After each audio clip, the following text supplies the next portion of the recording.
কলাপাড়ার আলিপুর ও মহিপুরে বেড়েছে মাছের সরবরাহ, ফলে কেজিতে 100 থেকে 150 টাকা পর্যন্ত কমেছে ইলিশ মাছের দাম। এ বিষয়ে আরো বিস্তারিত জানাতে আলিপুর মৎস্য বন্দর থেকে যুক্ত হচ্ছেন সহকর্মী জসিম পারভেজ। জসিম, ইলিশ মাছ সহ বাকি অন্যান্য মাছের সরবরাহ কেমন দেখছেন এবং দরদাম নিয়েও জানাবেন।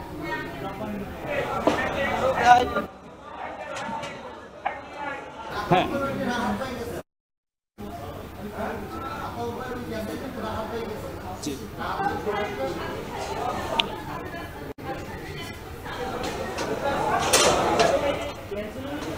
জি জি শরীফ রওশন, আপনি জানেন যে বঙ্গোপসাগরের লঘুচাপ সৃষ্টি হয়েছে, সে কারণে কিন্তু বঙ্গোপসাগর থেকে সকল মাছ ধরা ট্রলার এই মৎস্যবন্দর আলিপুর মহিপুরের যে শিববেরিয়া নদ রয়েছে সেই নদে কিন্তু তারা নিরাপদ আশ্রয়ে রয়েছে। প্রায় 1 থেকে 1.5 কিলোমিটার জুড়ে হাজারো ট্রলার তারা নিরাপদ আশ্রয়ে ফিরে আসায় এখানকার যে তারা যে মাছ শিকার করেছে সে সকল মাছ নিয়ে যখন বন্দর এসেছে তো মাছের সরবরাহ কিছুটা বেড়েছে। তবে এই মাছ সরবরাহ বাড়ার কারণে দামটাও প্রতি কেজিতে 100 থেকে 150 টাকা দাম কমেছে, এমনটি নিশ্চিত করেছেন এখানকার ব্যবসায়ীরা।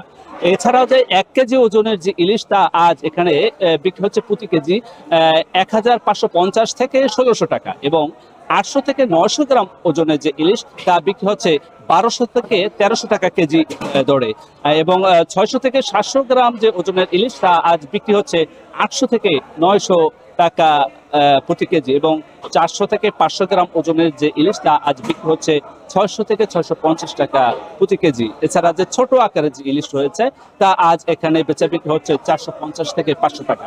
তো এখানকার যে সকল জেলেরা এসেছেন তাদের সঙ্গে আমরা কথা বলেছি, তারা বলেছে যে বঙ্গোপসাগরে তারা মাছ শিকারে সপ্তাহব্যাপী মাছ শিকারে যান, সে কারণে প্রতিটি ছোট ট্রলারে 2 থেকে 3 লাখ টাকার জ্বালানি সহ খাদ্য সামগ্রী অন্যান্য যে প্রয়োজনীয় জিনিসপত্র রয়েছে সেগুলো নিয়ে তারা মাছ শিকারে যায়। প্রায় 2 থেকে 3 লাখ টাকা খরচ হয়, এবং বড় ট্রলার যারা গভীর থেকে অতি গভীর সমুদ্রে যায় সে সকল ট্রলারে 3 থেকে 6 লক্ষ টাকা খরচ হয়, এবং এখানে সপ্তাহব্যাপী এই সকল করলেও কিন্তু তারা এই গভীর সমুদ্র বন্দর ঘন ঘন উত্তাল হওয়ায় তারা আবার ফিরে আসে, মাছ শিকার কাঙ্ক্ষিত মাছ না নিয়ে ফিরে আসায় তারা লোকসানে পতিত হচ্ছে।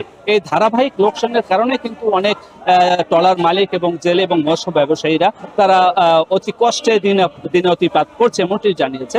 তাদের প্রত্যাশা যদি আরো মাত্র ইলিশ সংরক্ষণ অভিযান যে শেষ শুরু হওয়ার আগে যদি কিছু মাছ তাদের জালে দেখা দেয় তাহলে এ সকল লোকসানের ঘানিটা কমবে, এমনটি দাবি তাদের। এই ছিল আমার কাছে সবশেষ।